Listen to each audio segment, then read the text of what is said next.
Hello, this is Dr. Do again. This video is outside of medicine. Continue with reading the Iliad of Homer. I'm going to continue from previous video. And Hera, the queen, her dark eyes wide, exclaimed, "Dread Majesty, son of Cronus, what are you saying? Now surely I've never probed or pried in the past. Why you can scheme to your heart's content without a qualm in the world for me. But now I have a terrible fear that she has won you over. Thetis, the old man of the sea's daughter, Thetis with her glistering feet. I know it, just at dawn. She knelt down beside you and grasped your knees. And I suspect you bowed your head in assent to her. You granted once and for all to exalt Achilles, now, and slaughter hordes of Achaeans, preened against their ships. And Zeus, who marshals the thunder, had returned, maddening one, you and your eternal suspicions. I can never escape you. But tell me, Hera, just what can you do about all this? Nothing. Only estrange yourself from me a little more, and all the worse for you. If what you say is true, that must be my pleasure. Now go sit down, be quiet now, obey my orders, for fear the gods, however my Olympus holds, are powerless to protect you when I come, to throttle you with my insistible hands." He subsided, but Hera, the queen, her eyes wider, was terrified. She sat in silence. She wrenched her will to his, and throughout the halls of Zeus, the god of heaven, quaked the fear. Hephaestus, the master craftsman, rose up first to harangue with all, trying now to bring his loving mother a little comfort. The white-armed goddess Hera. Oh, disaster, that's what it is, and it will be unbearable if the two of you must come to blows this way. Fleeing the gods in chaos just for mortal man. No more joy for us in the sumptuous feast, when Rhodes rules the day. I urge you, mother, you know that I am right. Work back into his good graces, so the Father, our beloved Father, will never wheel on us again. Send our banquets crashing. The Olympian Lord of Lightning, what if he would like to blast us from our seats? He's far too strong. Go back to him, mother. Stroke the father with soft, winning words. At once the Olympian will turn kind to us again.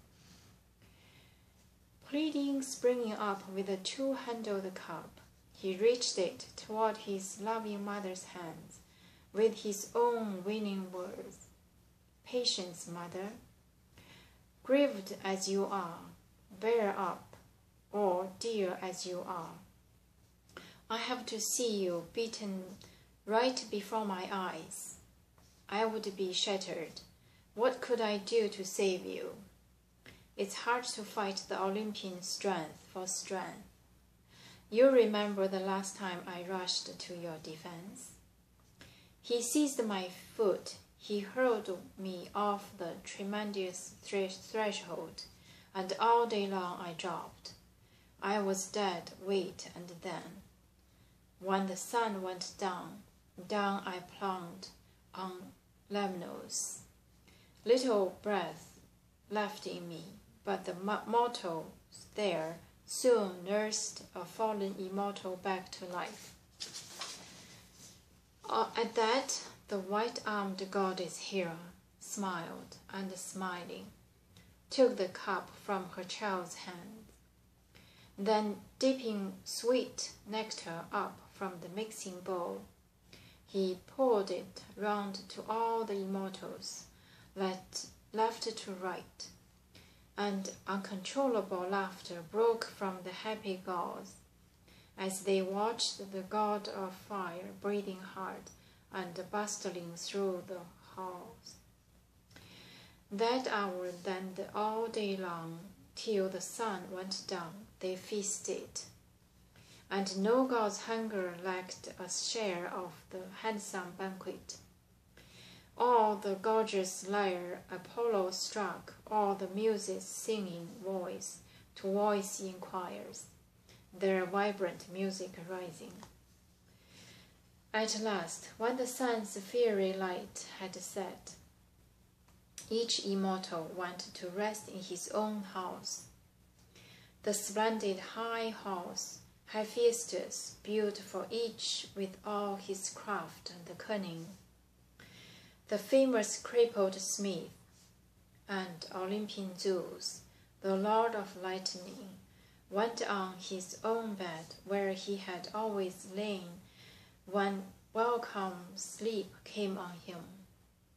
There he climbed and there he slept, and by his side lay Hera the queen, the goddess of the golden throne. Book 2. The Great Gathering of Armies. Now the great of gods and chariots-driven men slept all night long, but the peaceful grip of sleep could not hold Zeus, turning it over in his mind, how to exalt Achilles, how to slaughter hordes of Achaeans pinned against their sheep. As his spirit churned, at last one plan seemed best. He would send a murderous dream to Agamemnon.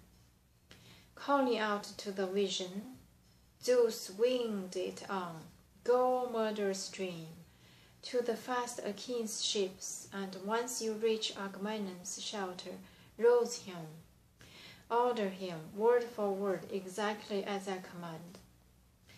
Tell Atreus to arm his long-haired Achaeans to attack at once, full force, now he can take the broad streets of Troy. The immortal gods who hold Olympus dash no more.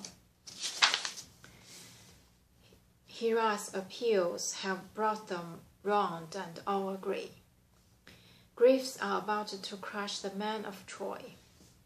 At that command, the dream went winged off, and passing quickly along the fast-trimmed ships, made for the king and found him soon sound asleep in his tent, with refreshing god-sent slumber drifted around him.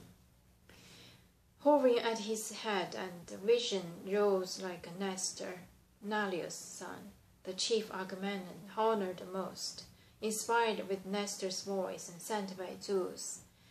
The dream cried out, "Still asleep, Agamemnon, the son of Atreus, that killed the breaker of horses? How can you sleep all night, a man weighed down with duties? Your armies turned over their lives to your command, responsibilities so heavy.